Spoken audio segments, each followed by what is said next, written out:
दोस्तों, मैं आज आपको शुक्रवार संतोषी माता की व्रत कथा सुनाऊंगा। कृपया उसे श्रद्धा और भाव से सुने। जो भक्त हमारे चैनल पर नए आए हैं, हमारी वीडियो को नए देख रहे हैं, वो हमारे चैनल को सब्सक्राइब कर लें, वीडियो को लाइक करें और कमेंट में जय संतोषी माता अवश्य लिखें। तो आइए हम अपनी कथा को प्रारंभ करते हैं। शुक्रवार के दिन मां संतोषी माता का व्रत पूजन किया जाता है। इस पूजा के दौरान माता की आरती, पूजन तथा अंत में माता की कथा सुनी जाती है। शुक्रवार के दिन यह कथा सुनी जाती है। एक बुढ़िया थी, उसके 7 बेटे थे।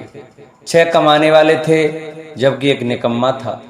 बुढ़िया 6 बेटों की रसोई बनाती, भोजन कराती और उनसे जो झूठन बचती वह 7वें को देती।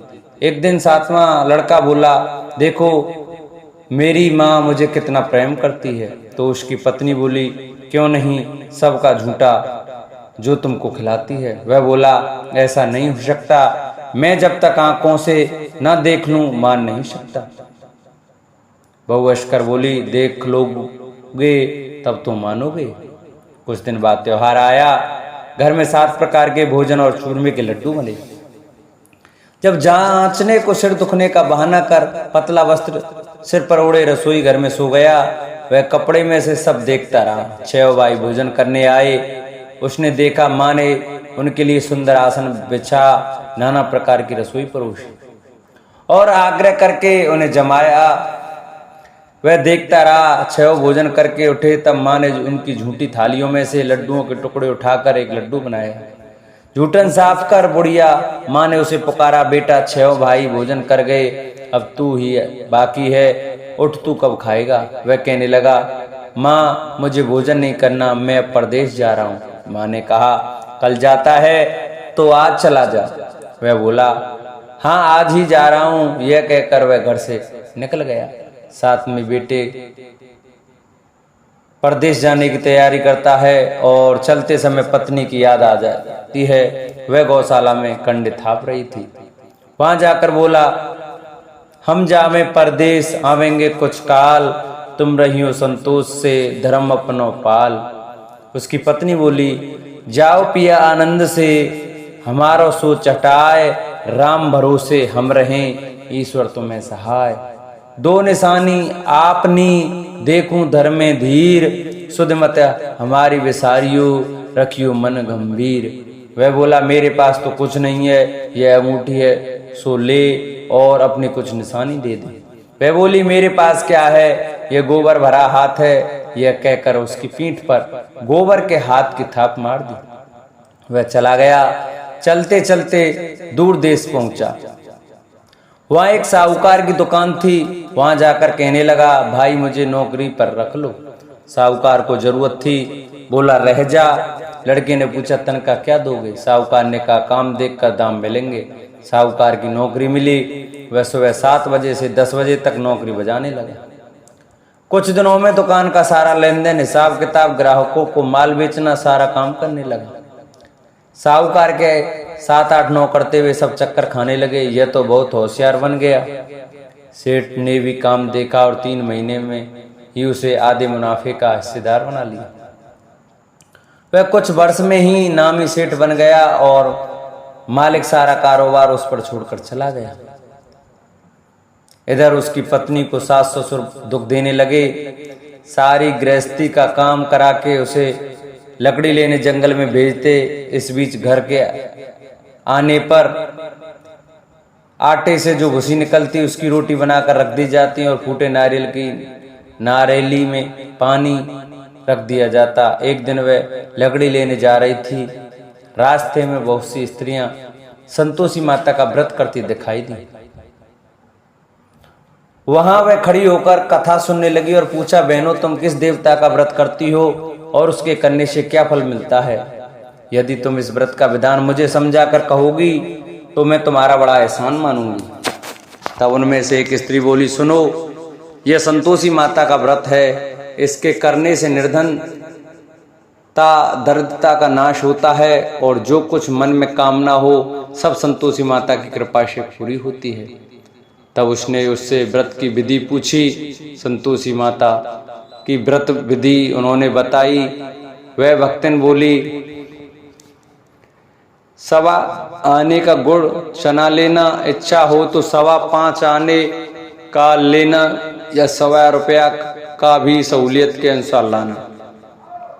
बिना परेशानी और श्रद्धा व प्रेम से जितना भी बन पड़े सवाया लेना। प्रत्येक शुक्रवार को निराहार रहकर कथा सुनना। इसके बीच क्रम टूटे नहीं, लगातार नियम पालन करना। सुनने वाला कोई न मिले तो घी का दीपक जला उसके आगे या जल के पात्र को सामने रखकर कथा कहना। जब कार्य सिद्ध ना हो नियम का पालन करना और कार्य सिद्ध हो जाने पर व्रत का उद्यापन करना। 3 मास में माता फल पूरा करती हैं। यदि किसी के ग्रह खोटे भी हों तो भी माता वर्ष भर में कार्य सिद्ध करती हैं। फल सिद्ध होने पर उद्यापन करना चाहिए, बीच में नहीं। उद्यापन में अड़ाई, सेर आटे का खाजा तथा इसी परिणाम से खीर तथा चने का साग करना। 8 लड़कों को भोजन कराना। जहां तक मिले जेठ देवर भाई बंधु के हों, न मिले तो रिश्तेदारों और पास पड़ोसियों को बुलाना। उन्हें भोजन करा, यथाशक्ति दक्षिणा दे, माता का नियम पूरा करना। उस दिन घर में खटाई न खाना। यह सुन बुढ़िया कि वह वहां से चल दी। व्रत का प्रण करना और माता संतोषी का दर्शन देना। रास्ते में लकड़ी के बोझ को बेच दिया और उसने पैसों से गुड़ चना ले माता के व्रत की तैयारी कर आगे चली और सामने मंदिर देखकर पूछने लगी, यह किसका मंदिर है? सब कहने लगे, संतोषी माता का मंदिर है। यह सुनकर माता के मंदिर में जाकर चरणों में लौटने लगी। दीन हो विनती करने लगी, माता मैं निपट ज्ञानी हूँ, व्रत के कुछ भी नियम नहीं जानती, मैं दुखी हूँ। हे माता जगत जननी, मेरा दुख दूर कर, मैं तेरी शरण में हूँ। माता को दया आई। एक शुक्रवार बीता कि दूसरे शुक्रवार को उसके पति का पत्र आया। तीसरे शुक्रवार को उसका भेजा हुआ पैसा आ पहुंचा। यह देख जेठ जेठानी मुंह सिकोड़ने लगे। लड़के ताने देने लगे। काकी के पास पत्र आने लगे, रुपया आने लगा। अब तो काकी की खातिरी बढ़ेगी। बेचारी सरलता से कहती, भैया कागज आवे रुपया आवे, हम सब के लिए अच्छा है। ऐसा कहकर आंखों में आंसू भरकर संतोषी माता के मंदिर में मातेश्वरी के चरणों में गिरकर रोने लगी। माँ मैंने तुमसे पैसा कब मांगा है? मुझे पैसे से क्या काम है? मुझे तो अपने सुहाग से काम है। मैं तो अपने स्वामी के दर्शन मांगती हूँ। तब माता ने प्रसन्न होकर कहा, जा बेटी तेरा स्वामी आएगा। यह सुनकर खुशी से बावली होकर घर में जा काम करने लगी। अब संतोषी माँ विचार करने लगी, इस भोली पुत्री को मैंने कह तो दिया कि तेरा पति आवेगा, लेकिन कैसे? वह तो इसे स्वप्न में भी याद नहीं करता। उसे याद दिलाने को मुझे ही जाना पड़ेगा। इस तरह माताजी उस बुढ़िया के बेटे के पास जा स्वप्न में प्रकट हो कहने लगी, साहूकार के बेटे सो रहा है या जागता है? वह कहने लगा, माता सोता भी नहीं जागता भी नहीं हूँ, कहो क्या आज्ञा है? माँ कहने लगी, तेरे घर बार कुछ है कि नहीं? वह बोला, मेरे पास सब कुछ है, माँ बाप है, बहू है, क्या कमी है? माँ बोली, भोले पुत्र तेरी बहू घोर कष्ट उठा रही है। तेरे माँ बाप उसे परेशानी दे रहे हैं, वह तेरे लिए तरस रही है, तू उसकी सुध ले। वह बोला, हाँ माताजी यहाँ तो मालूम है, परंतु जाऊं तो कैसे? परदेश की बात है, लेन देन का कोई हिसाब नहीं है, कोई जाने का रास्ता नहीं आता, कैसे चले जाऊं? माँ कहने लगी, मेरी बात मान, सवेरे नहा धोकर संतोषी माता का नाम ले, घी का दीपक जला, दंडवत कर, दुकान पर जा बैठ। देखते देखते सारा लेन देन चुक जाएगा, जमा का माल बिक जाएगा, सांझ होते होते धन का भारी ढेर लग जाएगा। अब बूढ़े की बात मानकर वह नहा धोकर संतोषी माता को दंडवत घी का दीपक जला दुकान पर जा बैठा। थोड़ी देर में रुपया देने वाले आने लगे, लेने वाले हिसाब लेने लगे। कोठे में भरे सामान के खरीदार नगद दाम में सौदा करने लगे। शाम तक धन का भारी ढेर लग गया। मन में माता का नाम ले चमत्कार देख प्रसन्न हो घर जाने के वास्ते गहना कपड़ा सामान खरीदने लगा। यहाँ से काम निपट तुरंत घर को रवाना हुआ। उधर उसकी पत्नी जंगल में लकड़ी लेने जाती है। लौटते वक्त माता जी के मंदिर में विश्राम करती है। वह तो उसके प्रतिदिन रुकने का जो स्थान ठहरा, धूल उड़ती देख वह माता से पूछती है, हे माता, यह धूल कैसी उड़ रही है? माता कहती है, हे पुत्री, तेरा पति आ रहा है। अब तू ऐसा कर, लकड़ियों के 3 बोझ बना ले, एक नदी के किनारे रख और दूसरा मेरे मंदिर पर और तीसरा अपने सिर पर। तेरे पति को लकड़ियों का गट्ठा देख मोह पैदा होगा, वह यहाँ रुकेगा, नाश्ता पानी खाकर माँ से मिलने जाएगा। तब तू लकड़ियों का बोझ उठाकर जाना और चौक में गट्ठर डालकर जोर से आवाज लगाना, लो सासू जी, लकड़ियों का गट्ठर लो, भूसे की रोटी दो, नारियल के खेपड़े में पानी दो। आज मेहमान कौन आया है? माता जी से बहुत अच्छा कहकर वह प्रसन्न मन से लकड़ियों के 3 गट्ठर बनाए, एक नदी के किनारे पर और एक माता जी के मंदिर पर। इतने में मुसाफिर आ पहुंचा। सूखी लकड़ी देख उसकी इच्छा उत्पन्न हुई कि हम यहीं पर विश्राम करें और भोजन बनाकर खा पी कर गाँव जाएं। इसी तरह रुककर भोजन बना, विश्राम करके गांव को गया, सबसे प्रेम से मिला। उसी समय सिर पर लकड़ी का गट्ठर लिए वह उतावली सी आती है। लकड़ियों का भारी बोझ आंगन में डालकर जोर से 3 आवाज देती है, लो सासू जी, लकड़ियों का गट्ठर लो, भूसे की रोटी दो, आज कौन मेहमान आया है? यह सुनकर उसकी सास बाहर आकर अपने दिए हुए कष्टों को भुलाने हेतु कहती है, बहू ऐसा क्यों कहती है? तेरा मालिक ही तो आया है, आ बैठ, मीठा भात खा, भोजन कर, कपड़े गहने पहन। उसकी आवाज सुन उसका पति बाहर आता है, अंगूठी देख व्याकुल हो जाता है। माँ से पूछता है, माँ यह कौन है? माँ बोली, बेटा यह तेरी बहू है, जब से तू गया है तब से सारे गांव में भटकती फिरती है, घर का काम काज कुछ करती नहीं, 4 पहर आकर खा जाती है। वह बोला, ठीक है माँ, मैंने इसे भी देखा और तुम्हें भी, अब दूसरे घर की चाबी दो, उसमें रहूंगा। माँ बोली, ठीक है, तेरी जैसी मर्जी। तब वह दूसरे मकान की 3री मंजिल का कमरा खोल सारा सामान जमाया। एक दिन मैं राजा के महल जैसा ठाटबाट बन गया। अब क्या था, बहू सुख भोगने लगी। इतने में शुक्रवार आया।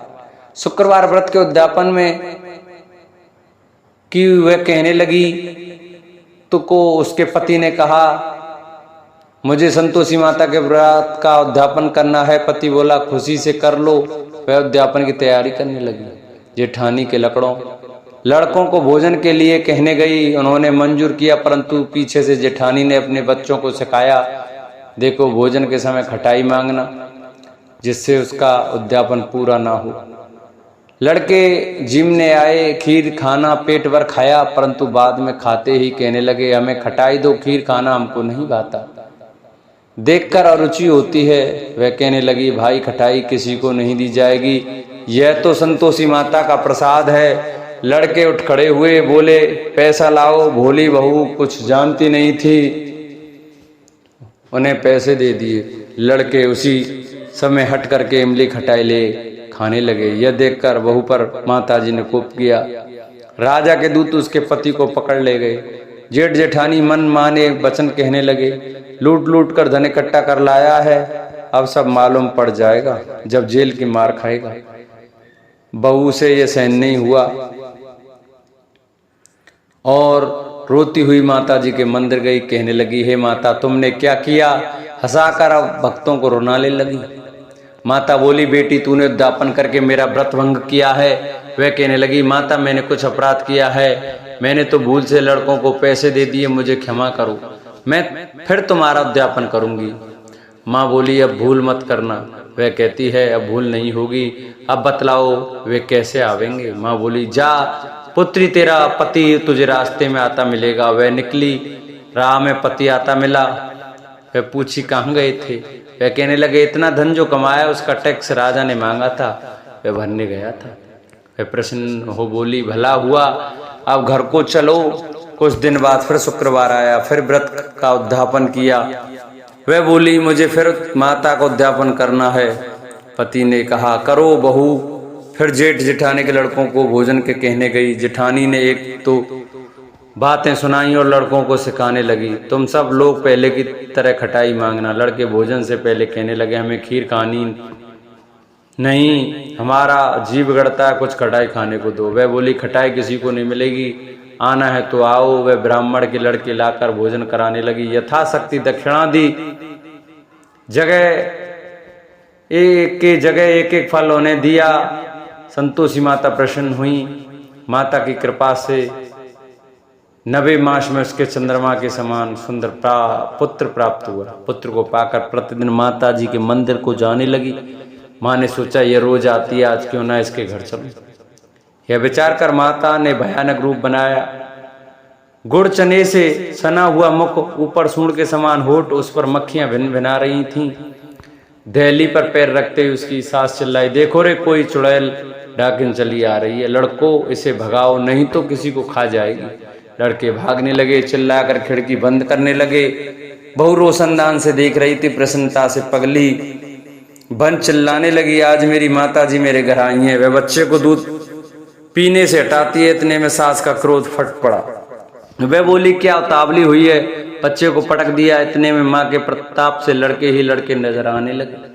वह बोली, माँ मैं जिसका व्रत करती हूँ यह संतोषी माता है। सब ने माता के चरण पकड़ लिए और विनती कर कहने लगे, हे माता हम मूर्ख हैं, अज्ञानी हैं, तुम्हारे व्रत की विधि हम नहीं जानते, व्रत भंग कर हमने बड़ा अपराध किया है। जगत माता आप हमारा अपराध क्षमा करें। इस प्रकार माता प्रसन्न हुई। बहू को प्रसन्न हो, जैसा फल दिया वैसा माता सबको दें। जो यह कथा सुने उसको सभी मनोरथ पूर्ण हो, और जो यह कथा पढ़े उनके भी सभी मनोरथ पूर्ण हो। बोलो संतोषी माता की जय। जिन भक्तों को हमारी यह वीडियो, हमारी यह कथा अच्छी लगी हो वो हमारी कथा को आगे शेयर करें, चैनल को सब्सक्राइब करें और बेल आइकन घंटा है उसको दबाना ना भूलें, जिससे भी जो वीडियो हम नहीं डालें वो आपके पास पहुंचे और आप हमारी नई नई वीडियो देख सकें, हमारी नई नई कथा सुन सकें। हमारे चैनल को सब्सक्राइब कर वीडियो को लाइक करें और कमेंट में ओम संतोषी माता की जय लिखना न भूलें।